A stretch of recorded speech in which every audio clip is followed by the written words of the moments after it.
The fluorescent lights in St. Mary's Hospital flickered like a dying heartbeat.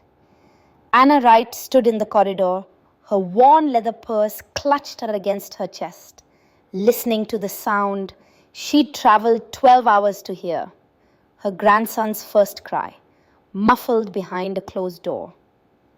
"Mom!" Ian's voice came from somewhere to her left. She turned to find her son avoiding her eyes, his hand rubbing the back of his neck the way he used to when he was 15 and trying to explain a bad grade. 32 years old now, but some habits never changed.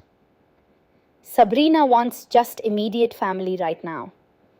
The words hung in the antiseptic air between them.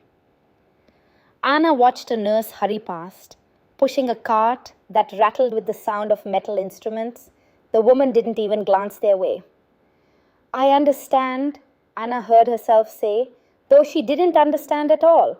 She was immediate family. She'd been immediate family when Ian was the one crying, when his father died and left them alone, when she worked 2 jobs so he could have a future. But she didn't say any of that. She just nodded, the motion small and tight, and turned toward the elevator. Behind her, Ian said something else. "Maybe I'll call you," or "Thanks for coming." But the words dissolved into the hospital noise, and Anna kept walking. In the elevator, she caught her reflection in the metal doors. 61 years old. When had that happened? When had the woman who once danced in her kitchen while her toddler laughed become this tired stranger in a cheap navy dress, standing alone while her family began without her? The bus station smelled like diesel and old coffee. Anna had 7 hours until her bus home. She found a bench near the departures board and sat down, setting her purse beside her. Inside was the baby blanket she'd knitted, yellow, gender neutral, every stitch made with love. She wouldn't be giving it to them today. Before, there were happier times. Anna made herself remember them now, sitting in the bus station because forgetting would hurt worse. Robert had died on a Tuesday, heart attack at the hardware store he'd owned for 15 years. One minute he was helping Mrs. Patterson choose paint colors, the next he was gone. The doctor said it was quick, painless, words meant to comfort that only highlighted how final it all was. Ian had been 15. Anna held him at the funeral while he cried into her shoulder, his body shaking with sobs that seemed too big for a boy to contain. "What are we going to do?" he'd whispered. "We'll figure it out," she'd promised. "Together." She'd sold the store to pay off debts and put the rest in a college fund. Then she'd found work. 2 jobs, sometimes 3. Mornings at the dental clinic, scrubbing floors that smelled like mint and disinfectant. Evenings as a receptionist at Dr. Miller's office, smiling at patients until her cheeks ached. Late nights waitressing when they needed extra cash. Ian had studied hard, made her proud. When the acceptance letter came from the University of Chicago's engineering program, they'd both cried, happy tears this time. Anna had framed the letter and hung it in the kitchen where Robert's photo watched over them. "We did it, Mom," Ian had said, hugging her so tight she could barely breathe. "You did it," she'd corrected. "No, we did." That was the son she remembered, the one who saw her, who knew what she'd sacrificed, who promised, "I'll always be there for you, Mom, always." Anna wondered now when always had become never. The first year. The phone calls started out okay. When Ian moved to New York for his job at Morrison & Associates, he'd called every night at 9. Anna would finish her evening shift, drive home and time her arrival perfectly, pulling into the driveway at 8:55, walking into the house at 8:58, phone ringing right on schedule at 9 o'clock. Hey, Mom. Hi, sweetheart. How was your day?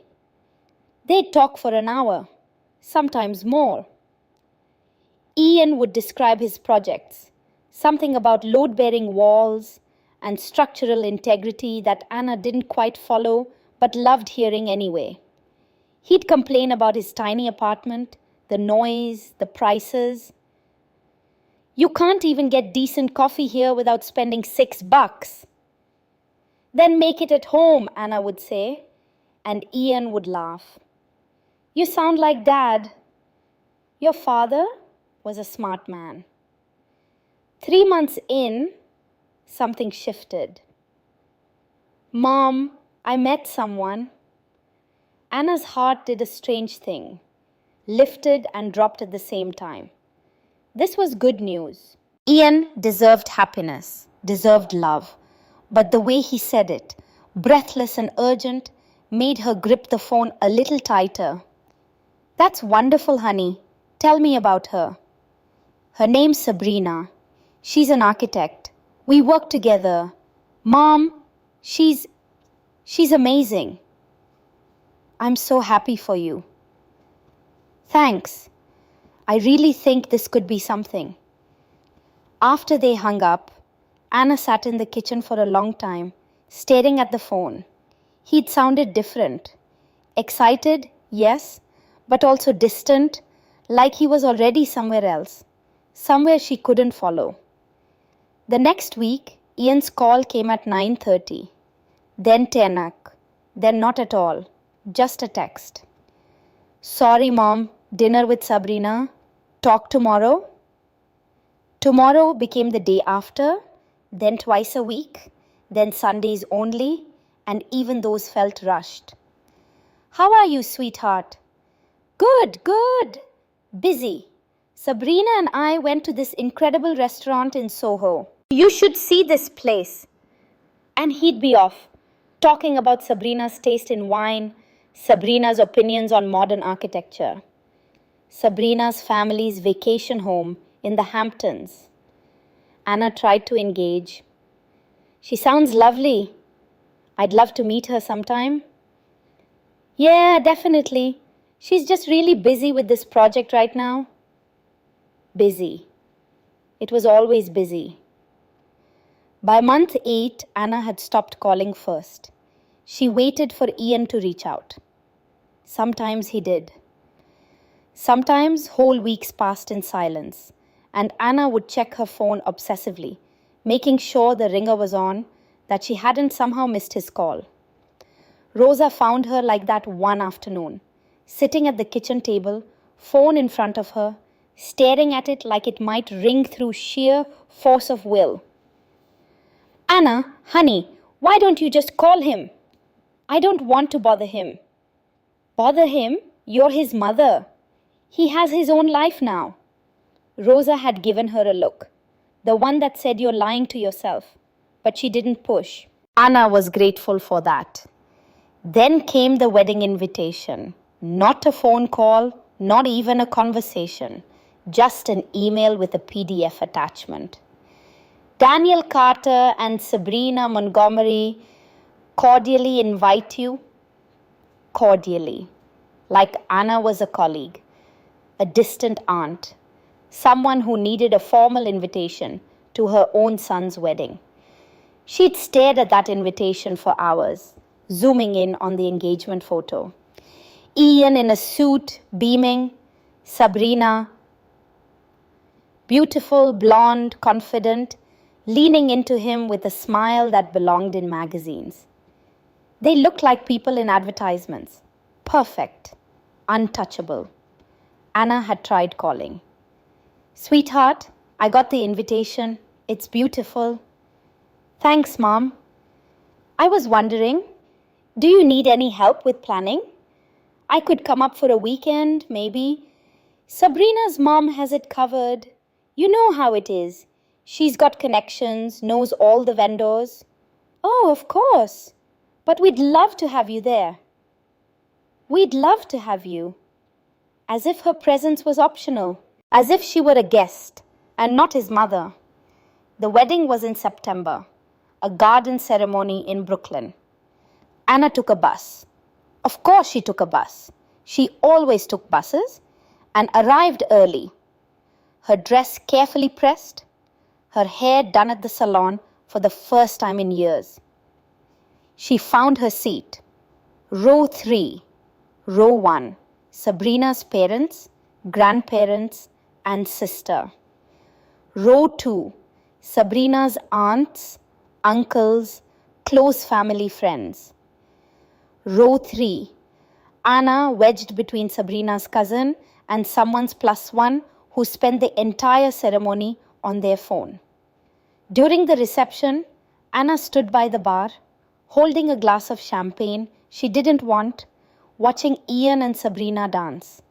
Sabrina's mother glided around the room like she owned it, introducing guests, directing staff, posing for photos with the bride and groom.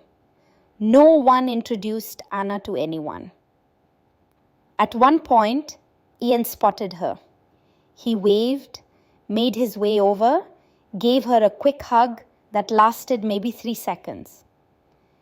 Thanks for coming, Mom. Of course, sweetheart. It's a beautiful wedding. Sabrina's mom did an amazing job, right? Yes, amazing. Someone called his name, a groomsman wanting a photo, and Ian squeezed her arm. Sorry, I'll catch you later. He didn't. Anna left before the cake was cut. No one noticed. Kick, the pregnancy. The call came on a Tuesday evening, 9 months after the wedding. Anna was folding laundry when her phone buzzed. Ian's name on the screen still made her heart skip. Hey, Mom? Ian, hi, how are you? I'm good. Really good, actually. I have some news. Anna sat down on the couch, setting the laundry basket aside.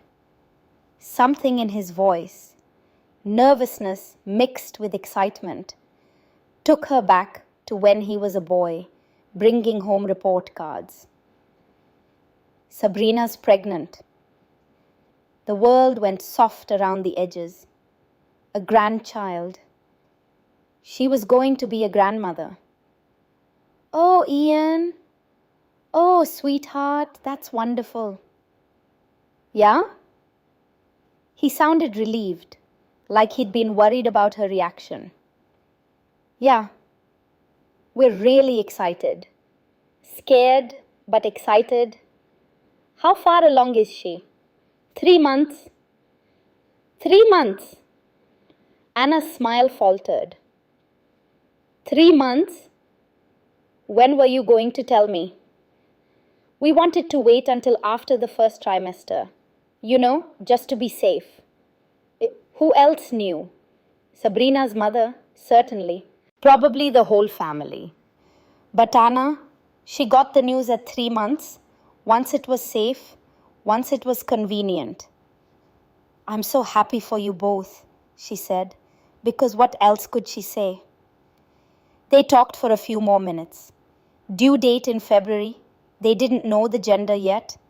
Sabrina was tired, but doing well. When they hung up, Anna sat in the quiet of her living room, holding the phone, feeling joy and grief tangled so tightly she couldn't separate them. She started knitting that night. A blanket, yellow and soft, with Oliver stitched across one corner. A name she'd loved since childhood. Maybe they'd use it, maybe they wouldn't, but she needed to do something with her hands. 2 weeks later, Anna sent a package, the blanket, a teddy bear, and a card. To my future grandchild, I can't wait to meet you. Love, Grandma Anna. She waited for a response. A text maybe, a phone call to say thank you. Nothing. But Sabrina posted on Facebook. So grateful for all the love and support from our amazing family and friends. Below were photos of other baby gifts, other cards. Anna scrolled through the comments, dozens of them, all getting hearts and replies from Sabrina. Anna had commented too. So excited to meet our little one. No reaction, no reply, just silence. The months crawled by. Anna followed the pregnancy the way millions of strangers did, through social media.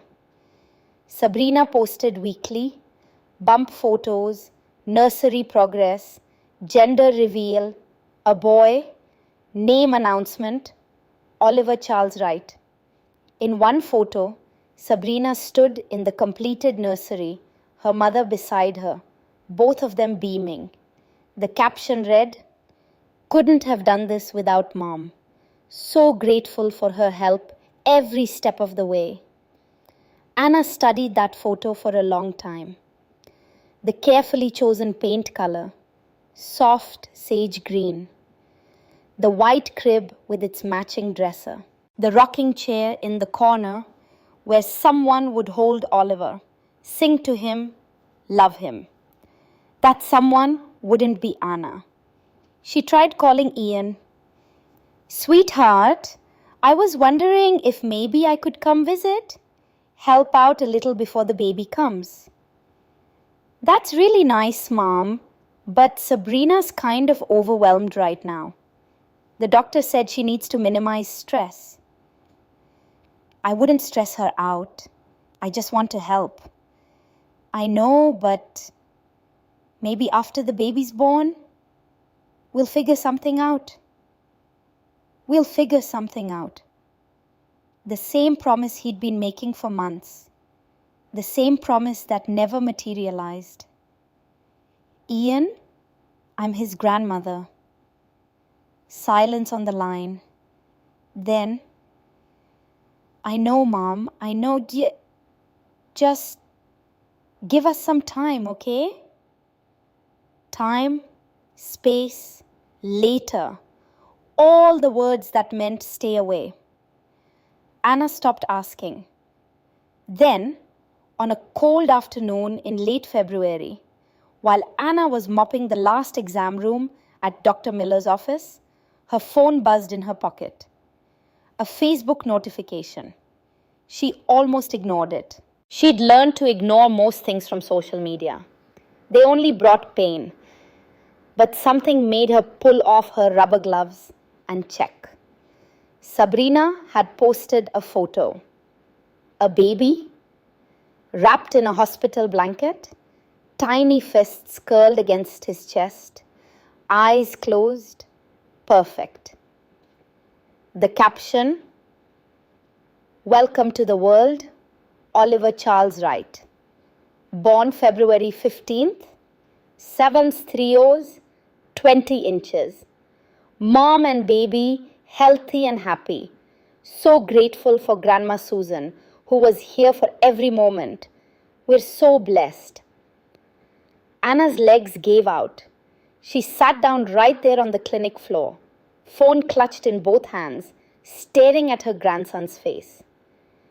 This was how she met him. Not holding him, not standing beside Ian, not being the first to hear his cry.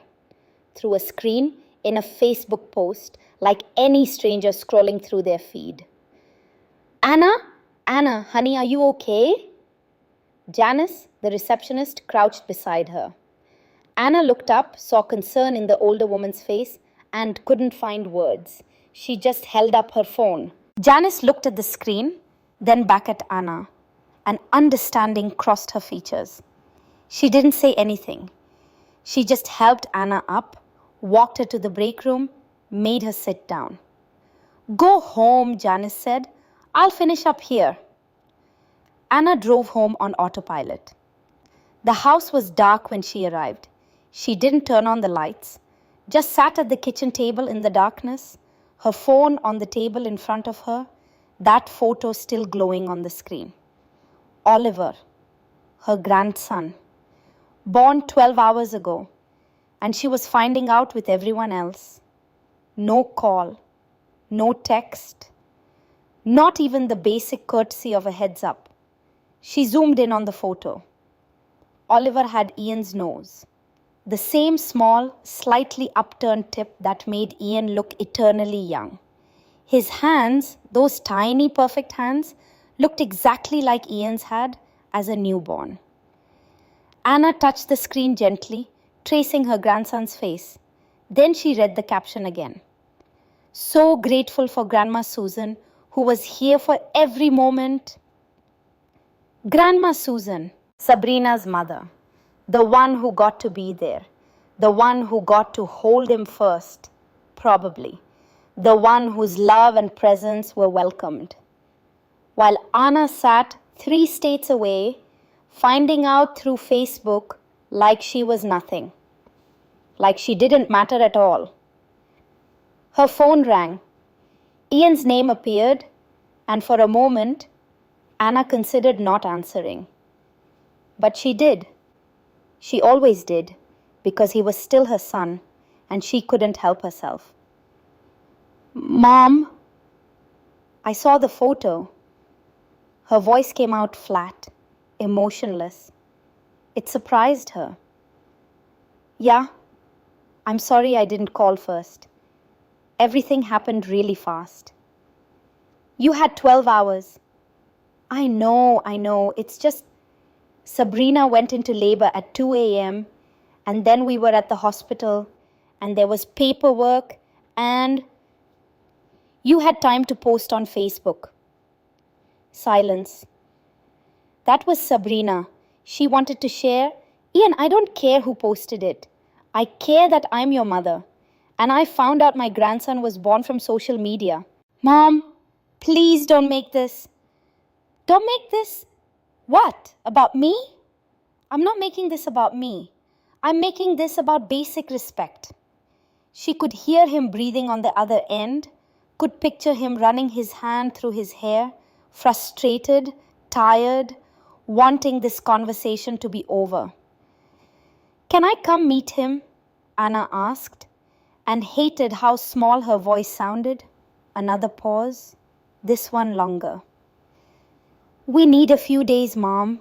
Sabrina needs to rest.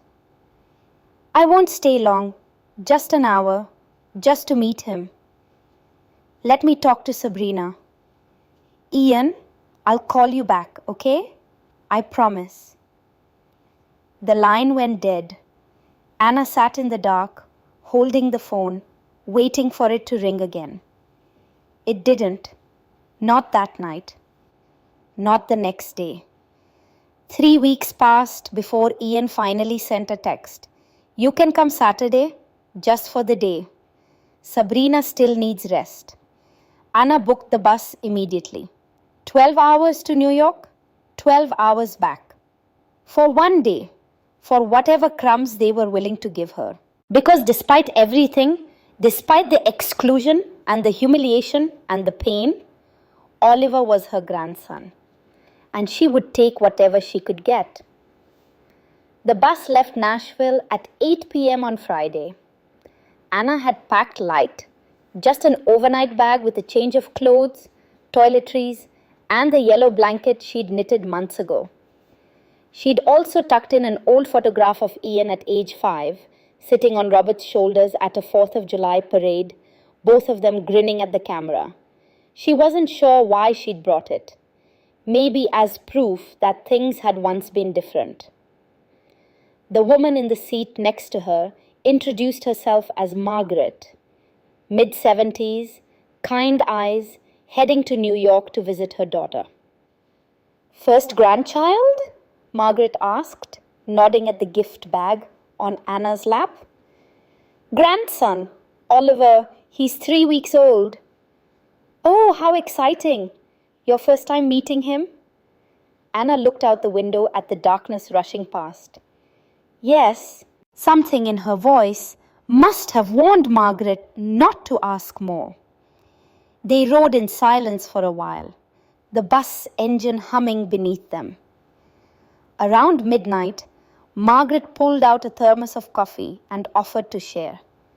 Anna accepted, grateful for something to do with her hands. My daughter and I didn't speak for 2 years, Margaret said suddenly. After her divorce, I told her not to marry him. He was wrong for her. Anyone could see it. But she did anyway. Then, when it fell apart, she blamed me for being right.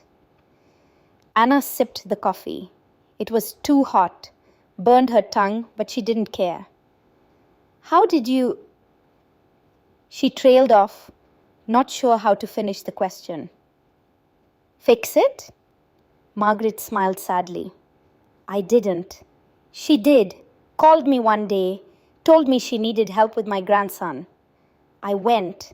We didn't talk about the 2 years. We just started over from there. Did it work? We're better now. Not the same as before, but better. Margaret screwed the cap back on her thermos. Sometimes relationships don't heal. They just scar over. And you learn to live with the scar tissue. Anna thought about that for the rest of the trip. Cut. The bus pulled into Port Authority at 7:15 a.m. Anna found a restroom, changed into the outfit she'd carefully chosen. Cream blouse, grey slacks, comfortable flats. She put on makeup in the spotted mirror, covering the dark circles under her eyes, trying to look like someone worth acknowledging. Ian had texted, "Meet us at St. Mary's parking lot, 9 a.m. Sabrina has a pediatrician appointment at 11:30. Anna did the math. 2.5 hours minus the appointment. Maybe 2 hours total if she was lucky. She found a coffee shop across from the hospital and ordered tea she couldn't taste. At 8:45, she crossed the street and waited by the entrance. A steady stream of families came and went, new parents looking exhausted and exhilarated, grandparents carrying balloons and gift bags, siblings peering into car seats with curious eyes. At 9:17, Ian's Civic pulled into the lot. Anna stood up straighter, smoothing her blouse. She watched Ian get out of the driver's side, saw Sabrina in the passenger seat, looking down at something. The baby, Anna realized. Oliver was in her arms. This was the moment. After 3 weeks, after all the exclusion and silence and Facebook posts, she was finally going to meet her grandson. Ian saw her and waved. Not a warm wave, just an acknowledgement. Sabrina didn't look up. "Hey, Mom." Ian gave her a quick hug, the kind you give an acquaintance. "Sorry we're late. Oliver needed a diaper change." "That's fine." Anna looked past him at the car. "Can I? Let's go inside. It's cold out here." They walked into the hospital cafeteria. Sabrina followed, carrying Oliver in a car seat that looked more expensive than Anna's monthly rent. She was thinner than in her photos, her face carefully made up, her hair pulled back in a neat ponytail. She wore yoga pants and an oversized cardigan that probably cost more than Anna's entire outfit. "Hi, Mrs. Wright." Sabrina's smile was polite, practiced, the kind of smile you give your dentist. "Please call me Anna." She tried to match the smile and failed. "It's so good to finally meet you properly." They found a table near the window. Ian went to get coffee. Anna sat across from Sabrina, the car seat between them like a barrier. Oliver was sleeping, his face barely visible beneath the blanket tucked around him. "He's beautiful," Anna said softly. "Thank you." Sabrina adjusted the blanket, her movements possessive. "He's been sleeping better the last few nights. Finally." "That's wonderful. I remember when Ian was a baby, he barely slept at all. I used to walk him around the house for hours. Ian, can you get me a muffin?" Sabrina called out, cutting Anna off mid-sentence. "The blueberry one, if they have it." Ian nodded from the coffee counter. An awkward silence settled over the table. Anna wanted to ask if she could hold Oliver, but something in Sabrina's body language, The way she kept one hand on the car seat, the way she angled herself slightly away, made Anna hesitate. "How are you feeling?" Anna tried instead. "Recovery going okay?" "Fine. Tired, but fine." "If you need any help, I'd be happy to. My mother's been helping." Of course she has. Anna swallowed the rest of her sentence. Ian returned with coffee and a muffin. He sat next to Sabrina, not next to Anna. The three of them, 4, counting Oliver, sat at a table meant for 6, but the space between Anna and her family felt infinite. "So, Mom, how's Nashville?" Ian asked, clearly trying to fill the silence. "Same as always. Quiet. Still working at Dr. Miller's?" "Yes, and the dental clinic in the mornings." "Both jobs still?" Sabrina looked up, surprise crossing her features. "I thought you'd retired by now." "Can't afford to retire." Anna tried to say it lightly, but it came out bitter. Oliver stirred in his car seat, making a small sound. Immediately, Sabrina lifted him out, cradling him against her chest. He nuzzled into her, eyes still closed, perfectly content. Anna's arms ached. "Can I hold him?" The words came out before she could stop them. Sabrina's arms tightened almost imperceptibly. "He just fell asleep. If we move him too much, he'll wake up and get fussy." "I'll be gentle. Maybe later. Let him sleep for now." Anna's hands, which had been reaching across the table, fell back to her lap. They sat for another 30 minutes. Sabrina nursed Oliver, turned away from Anna, a blanket draped for privacy. Ian scrolled through his phone, occasionally showing Sabrina something that made her smile. Anna sat still, hands wrapped around a cup of tea that had gone cold, feeling like a stranger at someone else's table. At 10:45, Ian checked his watch. "We should head to the appointment soon." "Already?" Anna heard the desperation in her own voice and hated it. The doctor's office is across town. Traffic might be bad. "Can I hold him? Just for a minute before you go?" Sabrina and Ian exchanged a look. Some wordless communication passed between them. Finally, reluctantly, Sabrina held Oliver out. Anna took him carefully, terrified she might do something wrong, might give them a reason to pull him away. He was warm and solid in her arms, heavier than she'd expected. She could feel his heartbeat, smell that distinct baby scent, milk and powder, and something sweet and indefinable. "Hi, sweetheart," she whispered. "I'm your Grandma Anna."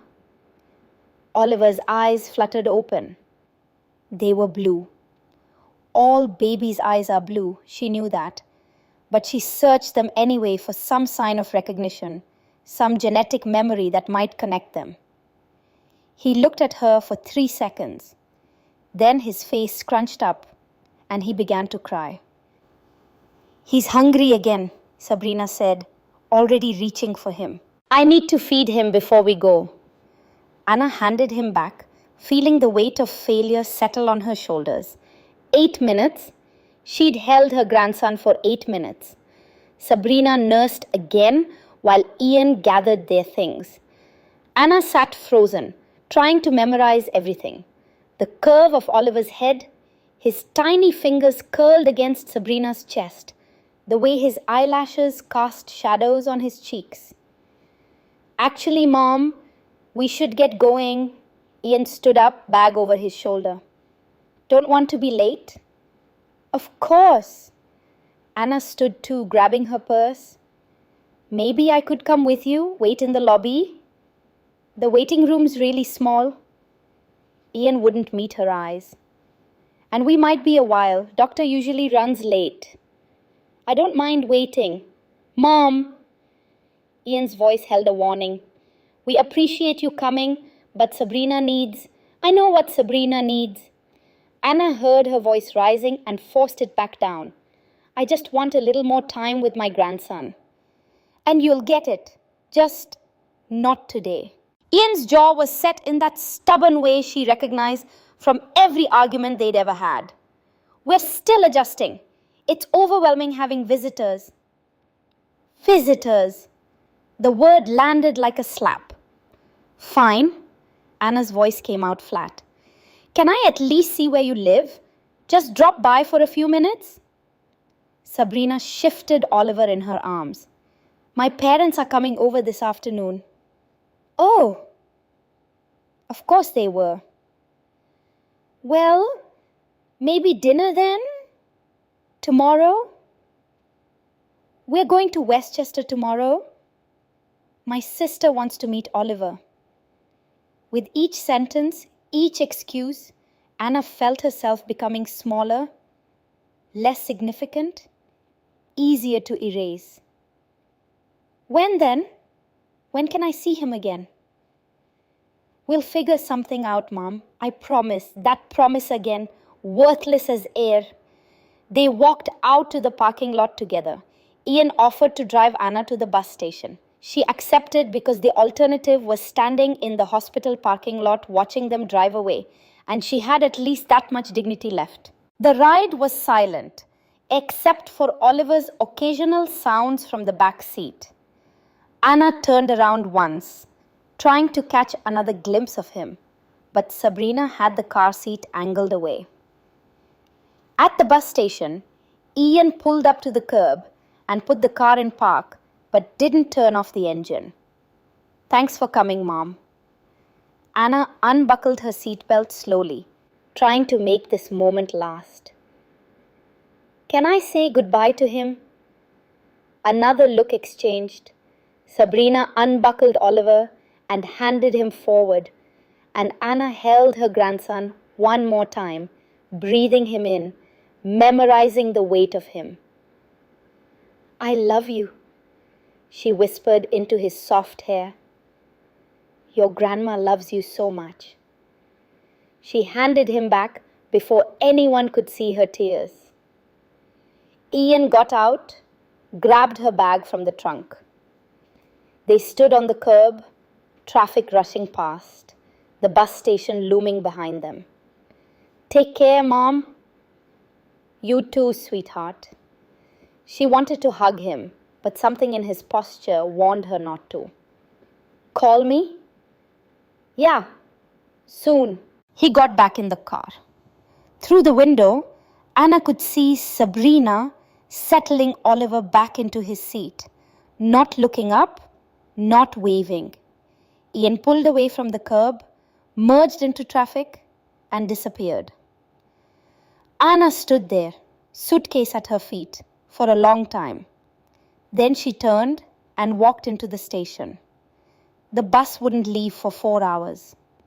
She found a bench, sat down, and pulled out her phone. Sabrina had already posted on Instagram a photo of Oliver in his car seat, taken just minutes ago. Caption: Perfect morning with our little man. Headed to his first doctor's appointment. So grateful for this precious time with just us. Just us. Anna put her phone away and stared at the departures board through blurred vision. 12 hours there, 2 hours total.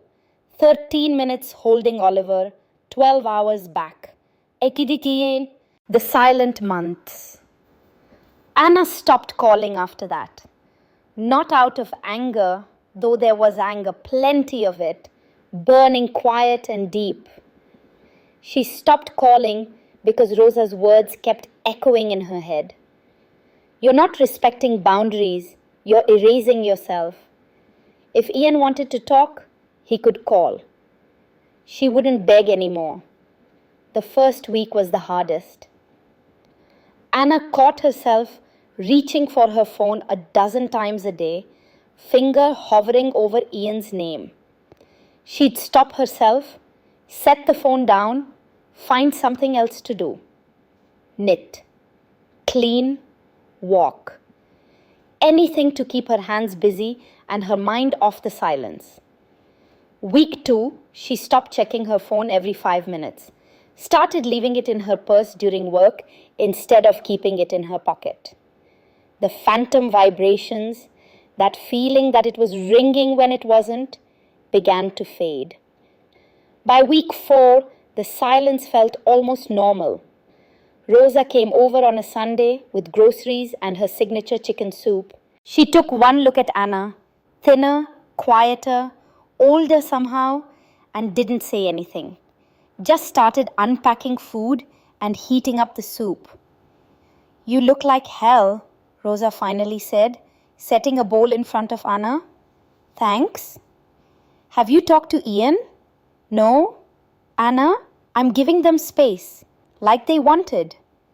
Rosa sat down across from her, hands wrapped around her own bowl. "How long has it been?" 5 weeks. 5 weeks since your son called his mother." Anna didn't respond. What was there to say? "You know this isn't normal, right?" Rosa's voice was gentle but firm. "You know you don't deserve this?" "Maybe I do." Anna stirred her soup without eating it. "Maybe I'm too needy, too clingy.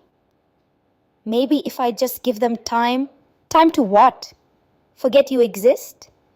"Rosa, no, I'm sorry. But someone needs to say this. You're a good mother, Anna. You sacrificed everything for that boy. And now he's treating you like you're an inconvenience. And you're sitting here making excuses for him. He's building his life. So build yours." Anna looked up at that. Rosa's eyes were kind but fierce. "You worked 2 jobs for 20 years. You put him through college. You showed up when he needed you, even when he didn't ask. You've earned the right to be more than an afterthought in his life." Rosa reached across the table, gripped Anna's hand. "And if he can't see that, that's his failure, not yours." Anna felt something crack open in her chest. She pulled her hand away, pressing it against her mouth, trying to hold in the sound that wanted to escape. "When did I become so pathetic?" "You're not pathetic. You're hurt. There's a difference." They ate in silence after that. When Rosa left, she hugged Anna tight. "Call me if you need anything. And Anna, it's okay to be angry. It doesn't make you a bad mother." That night, Anna blocked Sabrina on Facebook. Not Ian. She couldn't bring herself to cut that cord completely. But Sabrina's carefully curated posts, the photos of Oliver she wasn't allowed to see in person, the captions about family that never included her, she couldn't do it anymore. 6 weeks after her visit to New York, Anna's phone rang. Unknown number, New York area code. Her heart jumped despite herself. Maybe Ian was calling from work. Maybe something was wrong with Oliver. Maybe. "Mrs. Anna, right?" A woman's voice, professional, detached. "Yes, this is she." "Good evening, Mrs. Wright. This is Linda Martinez from St. Mary's Hospital Billing Department." Anna's stomach dropped. "I'm sorry, what?" "I'm calling about an outstanding balance for the delivery of Oliver Charles Wright. The account shows charges of $800 after insurance, currently 60 days past due." "I don't understand. Why are you calling me?" "According to our records, you're listed as the financial guarantor on the admission paperwork. Your son, Ian Wright, provided your information as the secondary payer if the primary account holder is unable to cover the charges." Anna sat down heavily on the couch. Secondary payer. Ian had put her name down. had made her financially responsible for his son's birth, the birth she hadn't been allowed to attend. The grandson she'd spent 13 minutes holding. Mrs. Wright, are you still there? He didn't ask my permission. I'm sorry. Anna's voice was steady, cold.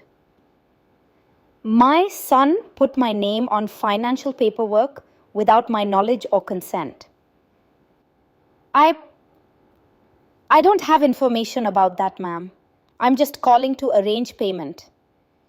When did he list me as guarantor? Paper shuffled on the other end. According to the admission form, this information was provided on February 15th at 2:47 a.m.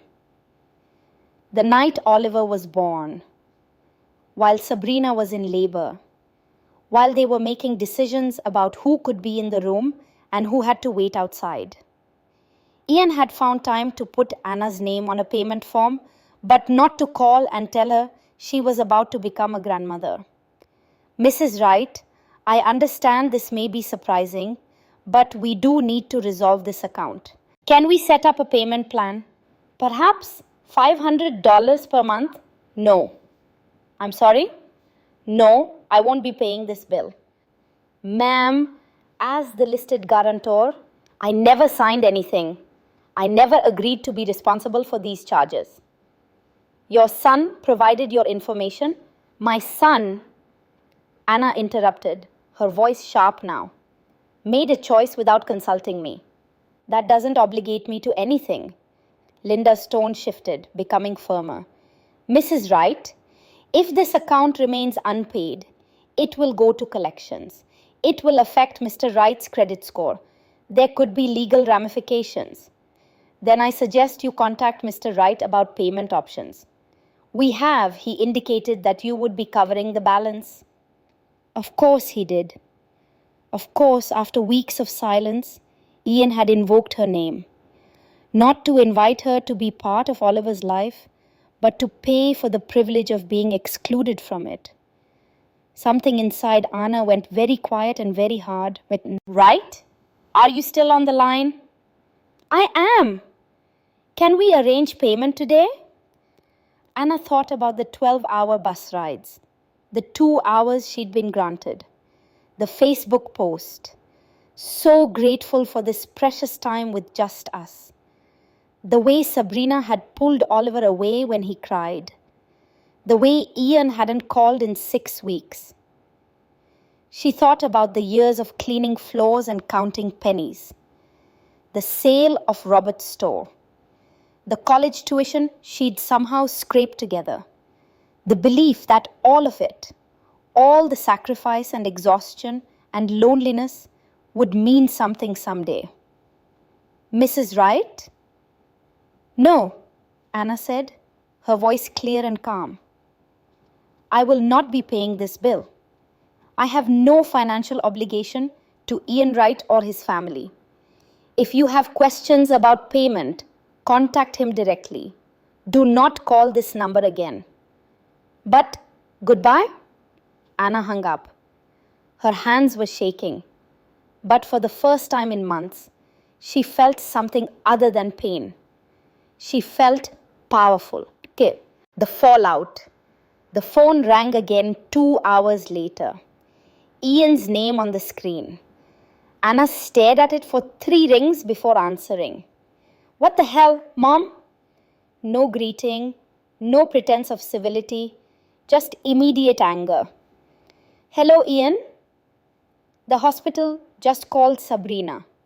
They said you refused to pay Oliver's delivery bill? I did. Why would you do that?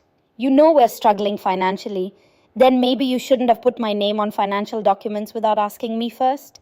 I didn't think you'd mind. Family helps family.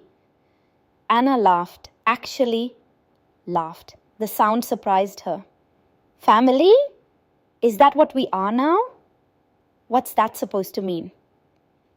It means I haven't heard from you in 6 weeks, Ian. 6 weeks? No phone calls, No texts. No, how are you, Mom? No, Oliver learned to smile. Nothing. But you found time to make me responsible for an $8,500 bill. I've been busy. Don't. Anna's voice hardened. Don't tell me you've been busy. You were busy when I asked to visit. You were busy when I asked to be there when Oliver was born. You're always busy when I need you, but somehow not too busy to use my name when you need money. That's not fair. Fair? You want to talk about fair? Anna stood up, pacing her living room. I traveled 12 hours to meet my grandson. You gave me 2 hours. I held him for 13 minutes total, Ian. 13 minutes. I found out he was born from Facebook. You put me in row 3 at your wedding. You've made it clear in every possible way that I'm not wanted in your life. But my money, that's welcome anytime, apparently. Mom, you're being... What? Say it. What am I being? Silence on the other end. Sabrina was right about you, Ian finally said, his voice low and cold. The words hit like a physical blow. What did she say? That you're manipulative, that you use guilt and money to control people. Anna sat back down, the air knocked out of her lungs. You think I'm trying to control you? Aren't you? Refusing to pay the bill unless we do what you want? I'm not refusing to make you do anything.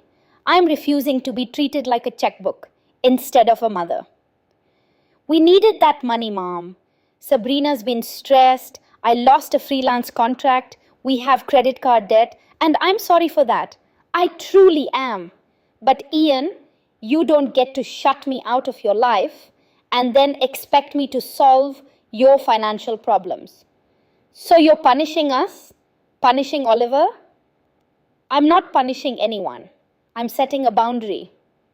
A boundary? Ian's laugh was bitter. Is that what you call abandoning your grandson? Abandoning? Anna had to pause, had to breathe, had to force herself not to scream. I traveled 12 hours to meet him. You sent me away after 2. Who abandoned whom? You're being dramatic. No, I'm being clear. For the first time in this entire mess, I'm being absolutely clear. You want my money? Fine, but it comes with respect. It comes with being included in Oliver's life. It comes with phone calls and visits and being treated like I matter. So you are trying to control us. I'm asking to be treated like a human being. Anna's voice cracked. I'm asking for the bare minimum, Ian. I'm asking to be more than a name on a billing form.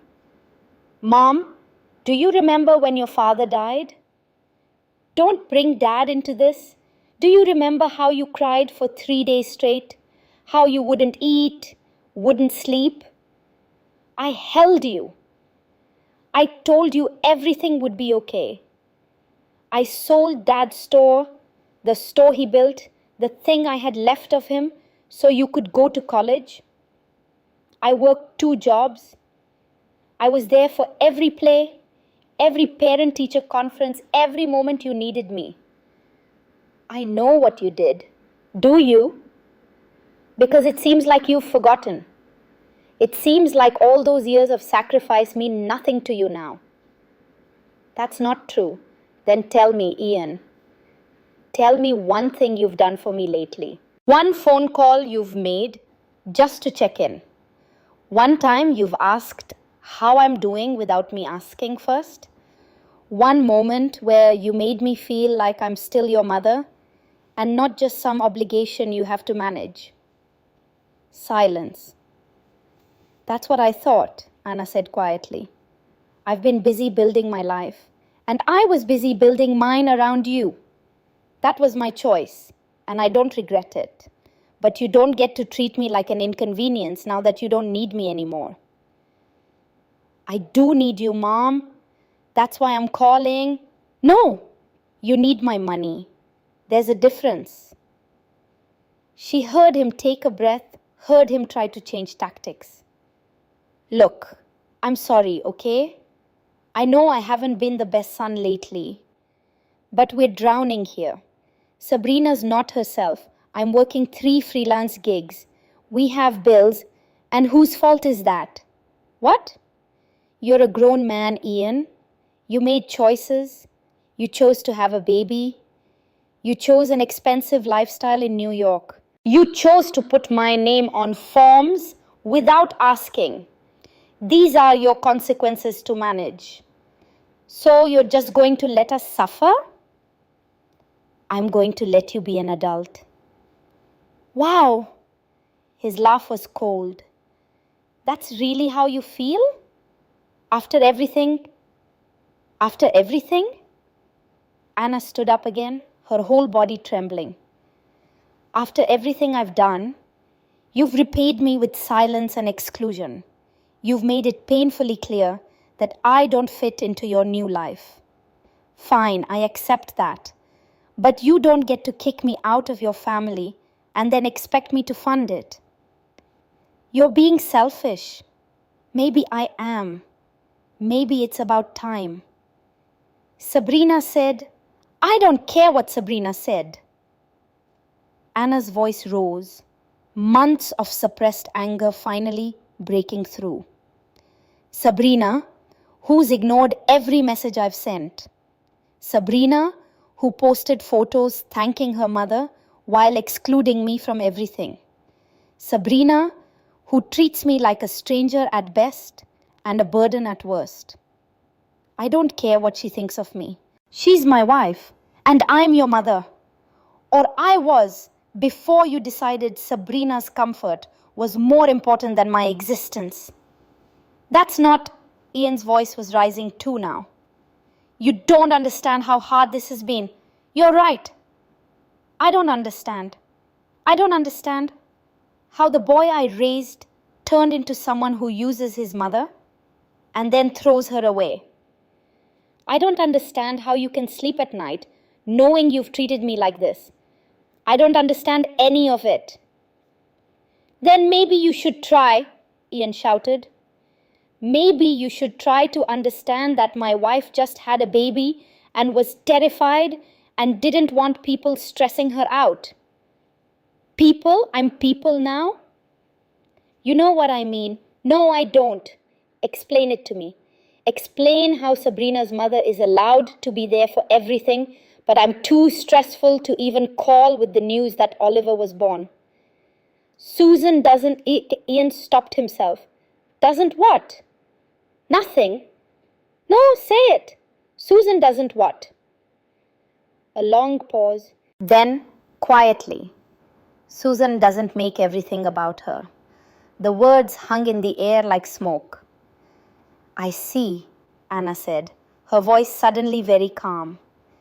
So, asking to meet my grandson is making it about me. Wanting a phone call is making it about me.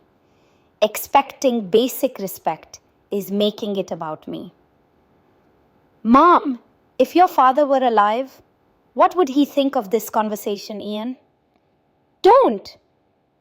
What would he think of the way you're treating your mother? That's not fair. None of this is fair. Anna's voice broke. None of this is fair, and you know it. But you're choosing Sabrina's version of reality over the truth because it's easier. Because it lets you be the hero and makes me the villain. I'm not. Yes, you are. And I'm done defending myself. I'm done begging for scraps. I'm done pretending that any of this is okay. So what then? You're just giving up on us? No, Ian. I'm giving up on being treated like I don't matter. What's the difference? Anna closed her eyes. The difference is I still love you, but I love myself too. And I can't keep choosing you when you never choose me. This is ridiculous. This is reality. I won't pay that bill. I won't subsidize my own exclusion from your life. If you want a relationship with me, a real one, you know where I am, but it has to be mutual. It has to include respect. And until you're ready to offer that, I need you to leave me alone. Mom, I mean it, Ian. Don't call me unless you're ready to treat me like family.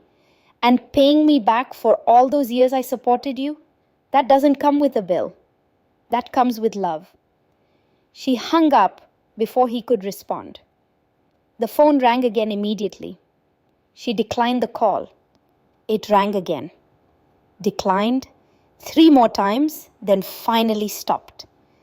A text came through. You're being unreasonable. We'll figure out the bill ourselves. But don't expect us to come running when you need something. Anna read it twice, then turned off her phone. She sat in her quiet house, hands still trembling, and waited to feel regret. It didn't come. Instead, she felt something she hadn't felt in months. Free. 6 months passed like a long exhale. Anna turned her phone back on the next day, but she didn't check Ian's messages, deleted them unread. When Rosa asked how she was doing, Anna said, better, and meant it. She threw herself into the quiet rhythms of her life. Work at the dental clinic, afternoons at Dr. Miller's office, evenings with books she'd been meaning to read for years. On Saturdays, she took a watercolor class at the community center. She wasn't good at it, but that wasn't the point. You seem different, Rosa said one afternoon, watching Anna paint a lopsided vase of flowers. How so? Lighter, like you're not carrying something heavy anymore. Anna considered that. I'm not waiting anymore. For Ian to call? For permission to live my own life. The holidays came and went. Thanksgiving, she volunteered at a soup kitchen downtown. An elderly woman named Doris asked if she had family, and Anna said, it's complicated, and Doris nodded knowingly and didn't push. Christmas Eve, Rosa invited her over. They drank wine and watched old movies and didn't talk about the fact that Anna's phone never rang.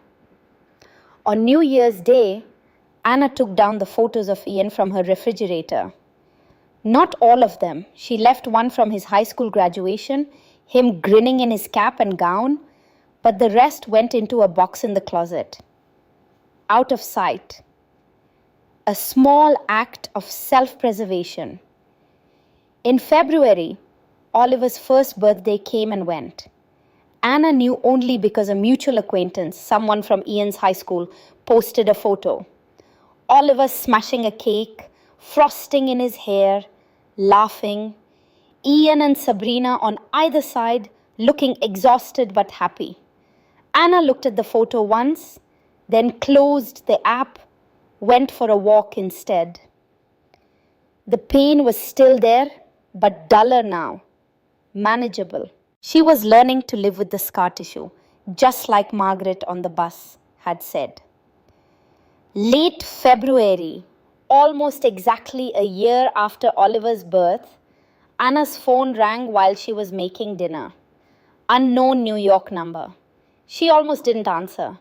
Probably another billing department, another problem that wasn't hers to solve.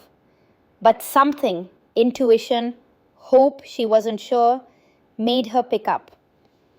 Mrs. Wright? A woman's voice. Young, professional, kind. Yes? This is Grace Palmer. I'm a social worker at St. Mary's Hospital in New York. Anna's stomach dropped. Is Ian? Your son is fine. But Mrs. Wright, I'm calling about your daughter-in-law Sabrina.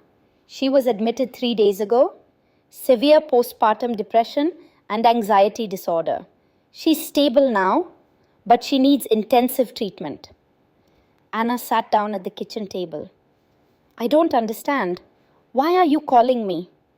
We need temporary care for Oliver. Your son is with his wife, but he can't manage both of them right now. You're listed as next of kin. I'm listed? Anna heard the disbelief in her own voice. After everything? Grace's tone softened. Your son was very clear. He said you're the only person he trusts with Oliver. Anna closed her eyes. Trust. Now Ian trusted her. Now, when everything had fallen apart. Where's Sabrina's mother? A pause. There were family conflicts. Sabrina specifically requested that Susan not be contacted. What happened?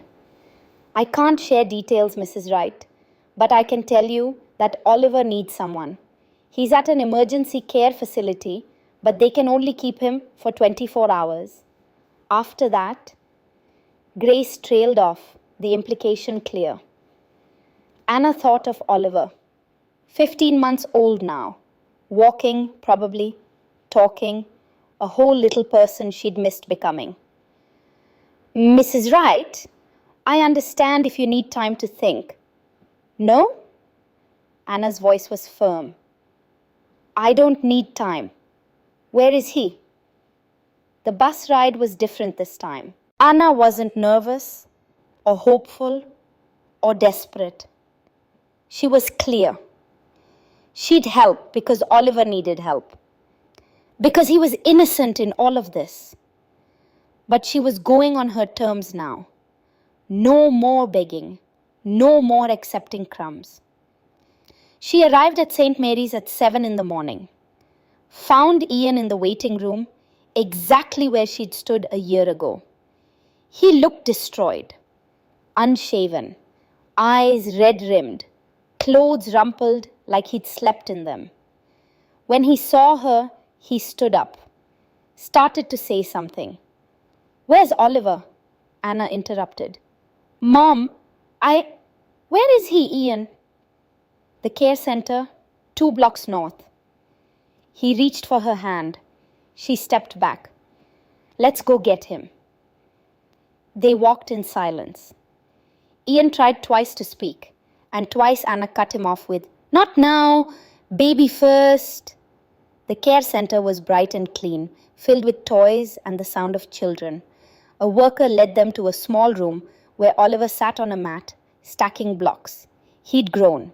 His hair was lighter, curly like Ian's had been. He wore little jeans and a striped shirt, tiny sneakers with Velcro straps. When he saw Ian, his face lit up. Dada. Hey, buddy. Ian's voice cracked. He scooped Oliver up, buried his face in his son's hair. Oliver looked at Anna over Ian's shoulder, curious but not afraid. Oliver, this is Grandma Anna, Ian said. Anna knelt down to his level. Hi, sweetheart. Oliver studied her for a long moment. Then he held out the block he'd been holding. Block, he said seriously. Anna took it, felt tears threatening, pushed them back. Thank you, Oliver. That's a very nice block. He smiled, went back to his father's arms. That was okay. They had time now. Coffee shop across the street.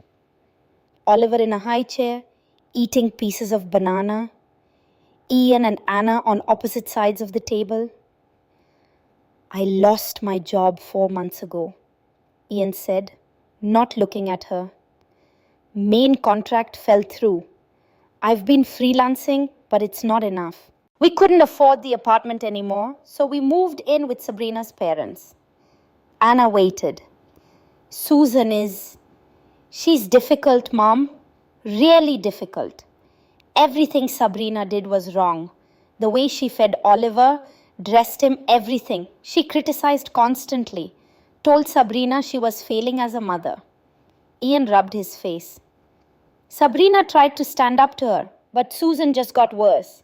Started undermining us with Oliver, contradicting our rules, telling him we didn't know what we were doing. Why didn't you leave? We couldn't afford to. And Sabrina kept saying it would get better, that her mother meant well. Ian laughed bitterly. Then 2 weeks ago, Susan told Oliver that Sabrina was doing everything wrong right in front of him. Sabrina finally snapped, told her mother to get out. Susan left, said Sabrina was ungrateful, hasn't answered calls since. And Sabrina broke down completely. Everything she'd been holding in, the postpartum depression, the anxiety, the pressure from her mother, it all came out at once. Ian's voice dropped to a whisper. She scared me, Mom. She scared Oliver. She kept saying she was a terrible mother, that Oliver would be better off without her. I had to call 911. Anna processed this, tried to find satisfaction in it, and couldn't. There was only sadness, for Sabrina, for Oliver, for all of them. She asked for you, Ian said. In the hospital, she told me to call you. Said you were right about everything. About what? About boundaries? About respect? About... He met her eyes finally. About me being a terrible son. Anna didn't disagree. I'm sorry, Mom. Ian's voice broke. I'm so sorry. For all of it. The way I treated you. The things I said. Shutting you out. You were right. Sabrina was controlling. And I let her. Because it was easier than standing up to her. And when you set a boundary, I called you selfish because it meant I had to face what I'd done. Oliver dropped a piece of banana on the floor. Said, uh-oh. Anna picked it up, wiped the table, gave herself time to think. I'll help with Oliver, she said finally. Relief flooded Ian's face. Thank you. But we need to be clear about something. Anna's voice was steady. I'm not doing this to earn my way back into your life. I'm not doing this so you'll finally appreciate me.